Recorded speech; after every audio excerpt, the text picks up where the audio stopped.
Hi friends, welcome back to the channel. We are playing catch up essentially. If you guys saw my other video, you guys know I was out of commission for a couple weeks.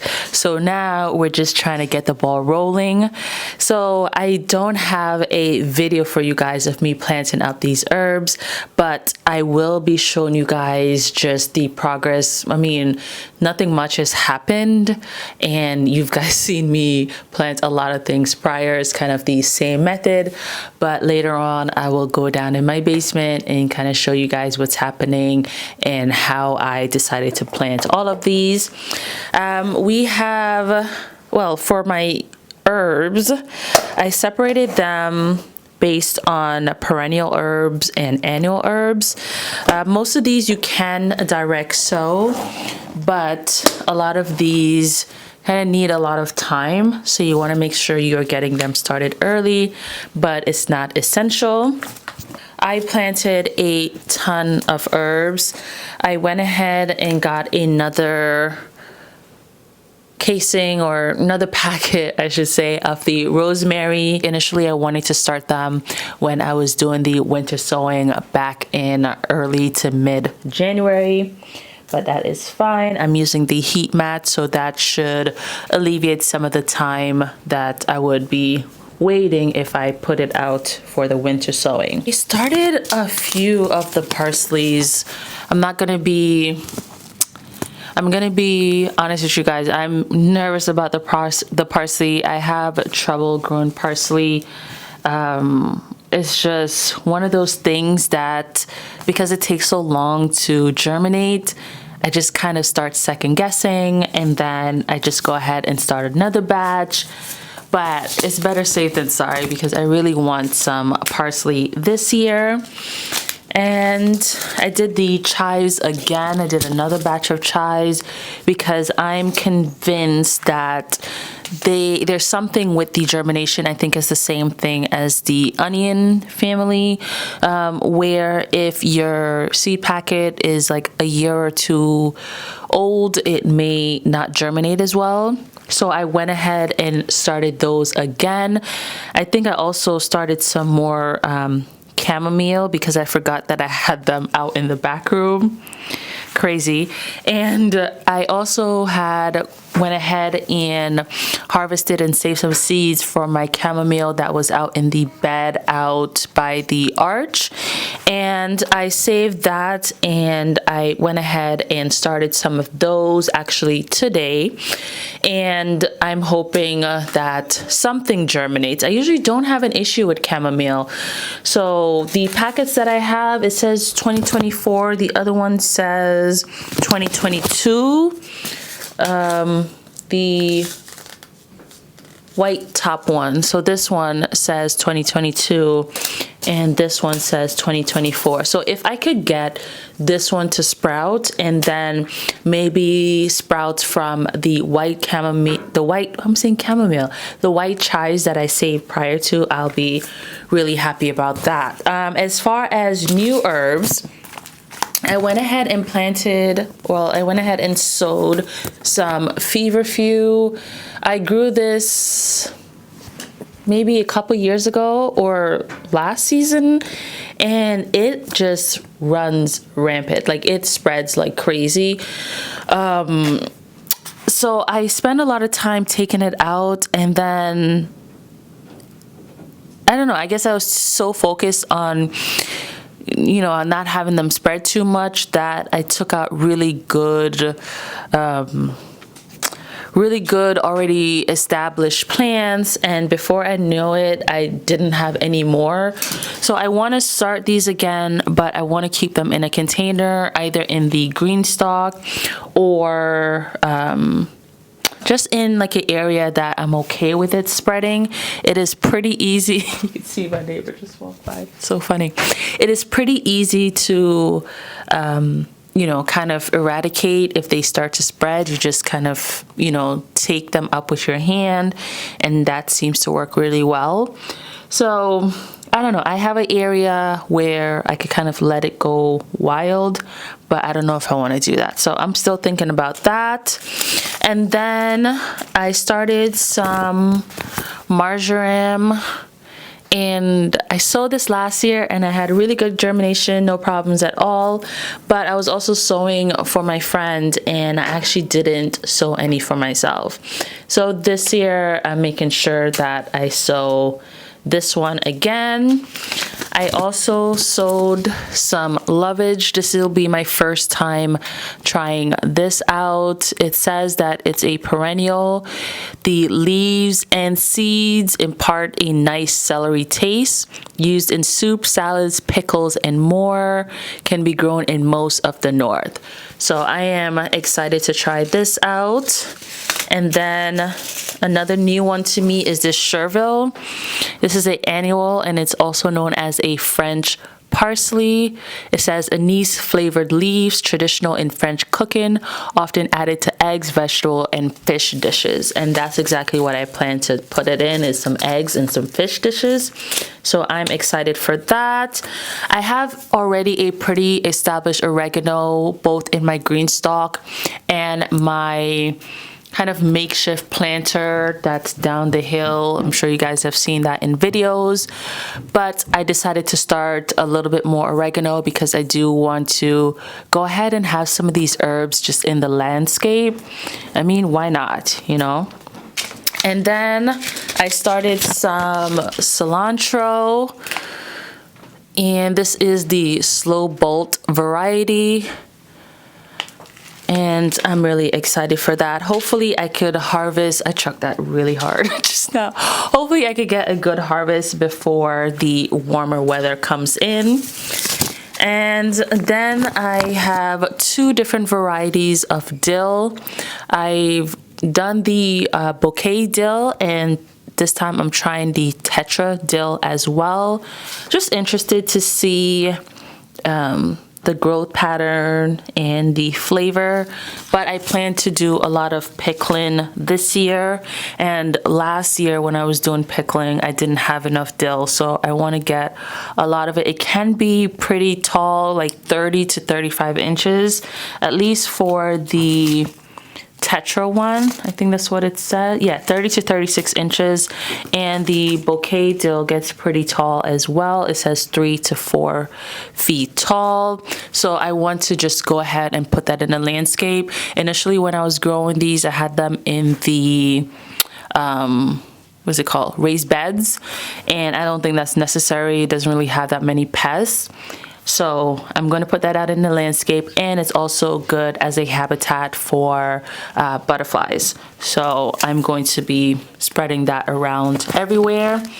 And I also have my thymes. I have like 3 or 4 varieties of thyme, and I use thyme a lot, so that's okay. I have the English thyme, the wild thyme, and some other thyme over here.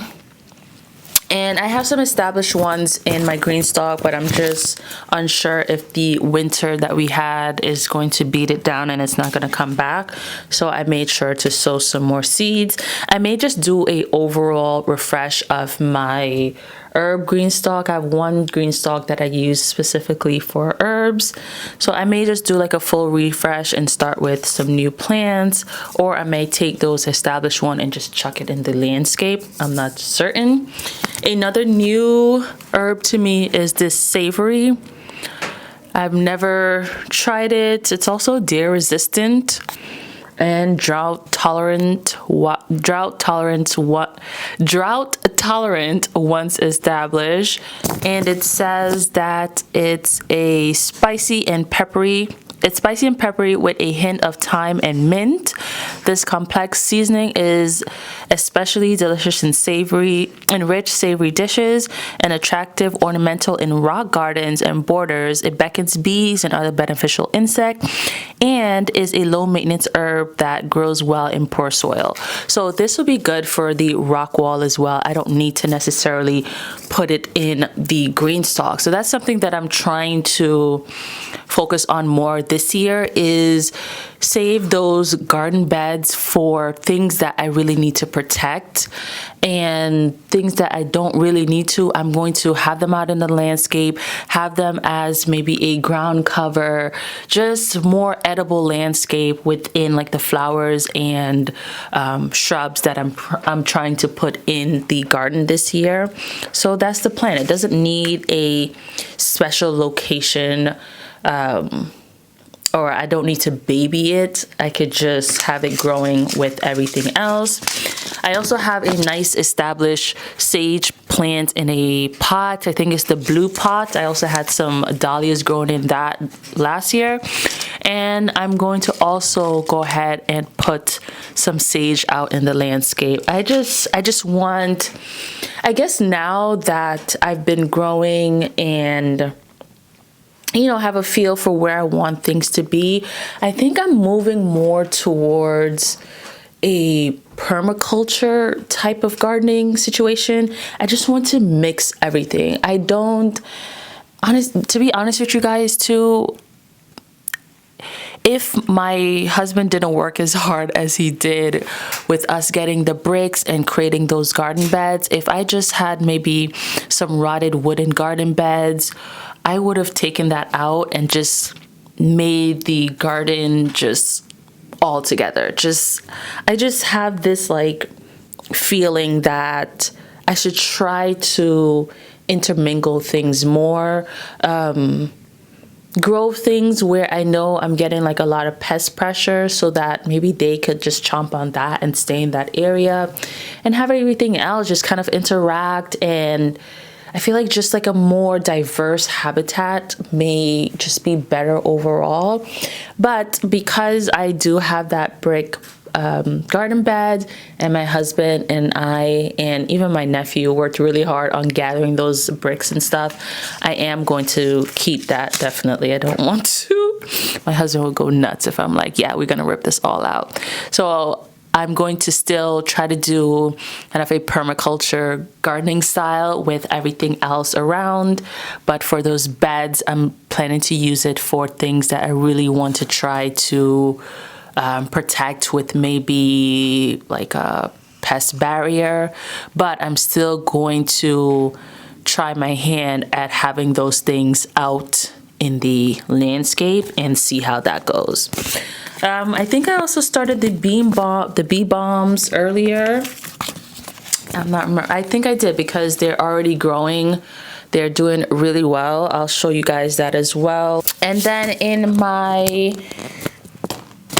I also have some, well, this is supposed to be my annual seeds, but these are perennials. It's just a boatload of mint.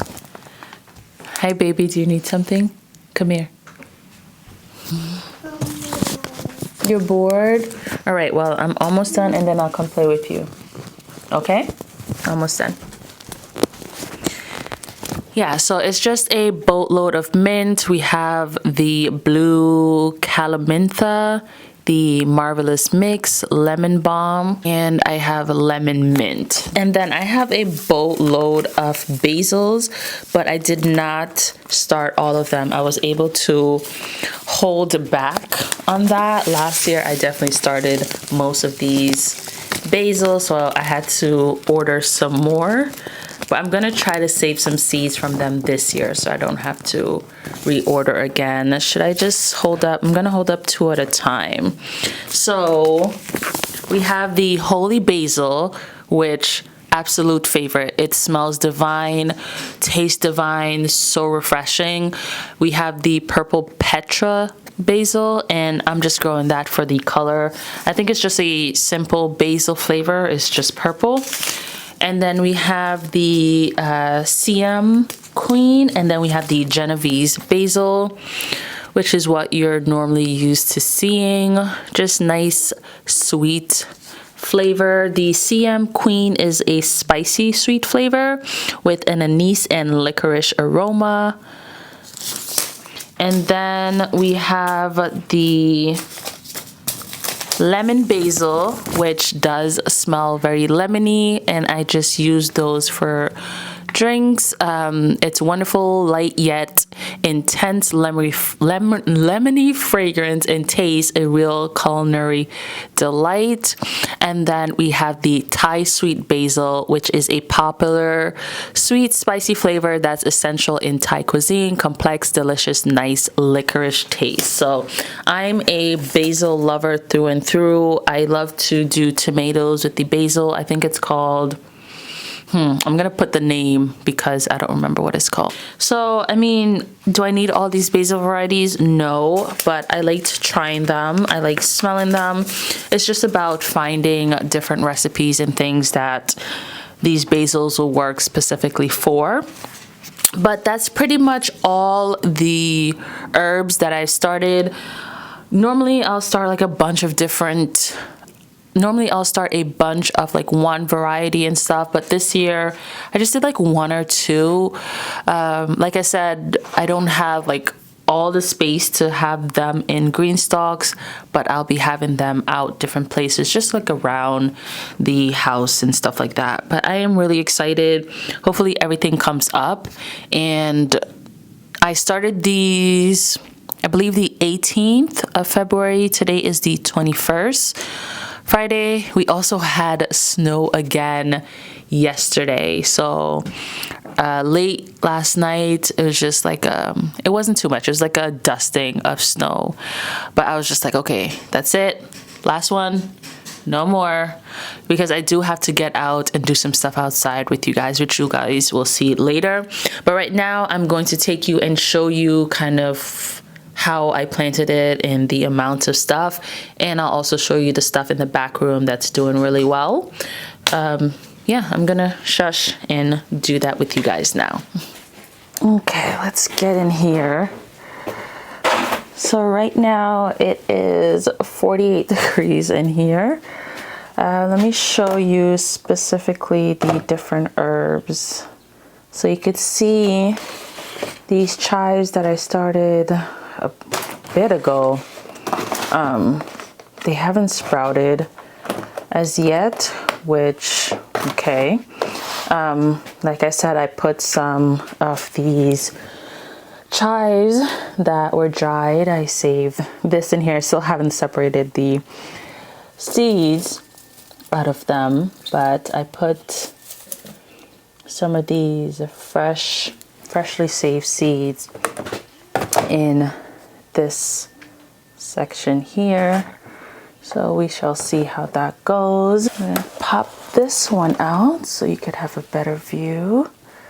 We have the chamomile here. This is what I was talking about.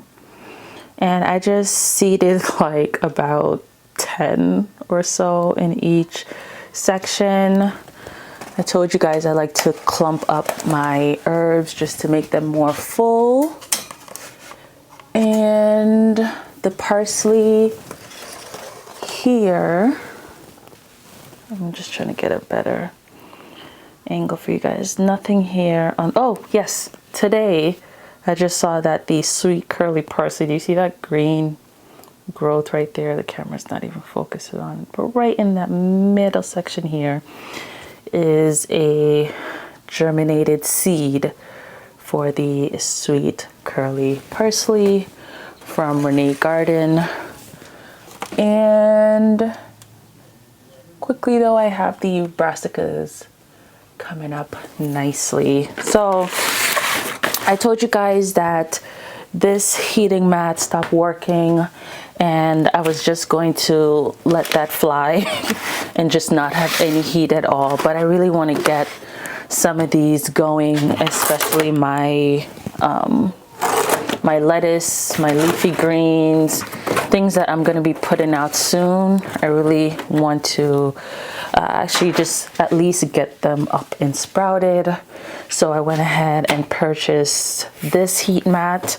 I like to check that it's actually heating things up. Usually you won't feel the intensity of the heat unless it's directly under something that's been sitting on the mat. Here it has like a dial for this one, which I didn't even realize until it came. So I'm gonna turn it up just midway between medium heat and high, just because as I'm feeling underneath, I would prefer a bit more heat. So we shall see how that goes. I have my light on a timer, and then I have some empty trays here that I'm going to use for some other stuff, but that's going to be in another video. I wanted to bring you guys down here quickly because I have some more herbs that are doing really well. It's a pain to kind of get these in and out because of the tags, but I'm going to pull it out just for you guys. And you can see that, of course, I put some more lettuce in here. This is a lettuce mix that I received for free from Botanical Interest. These companies are great about giving you lettuce as the free packet of seed. So the basils are coming up. You could see even these purple ones, they're already pushing up. Look at that beautiful purple color right there. Let me get under the light so you guys can see that. Just gorgeous. And that's exactly why I grow these different color things, because I just enjoy seeing that pop of color. And then for this one, we have the bee balm, we have the red bee balm, and for the most part, I would say pretty good germination. We just have one space for each that nothing came up, so I'm pretty happy with that. So you could look for a potting video pretty soon. These are just some flowers that I'll get into another time. And then here is my large tray of herbs. You could see how I planted it. I gave any variety that I wanted multiples of. I gave like 2 or 3 rows. You can see I went ahead and planted more of the purple chives. And we have feverfew, but what you could see right here is what happens with the lights is that it dries out. So you have to make sure that you are checking your seed trays, especially when it's so close to the light. I have my shelves at different levels because when they first pop up from the heat mat and they're showing signs of germination, this is the first level that they go in because it's closer to the light, and this one as well. So I have 2 areas where I could put them straight off of the grow mat, and then after that I have them more spaced out. So you just want to make sure you're checking them for just make sure the soil is nice and moist, because they can dry out pretty quickly.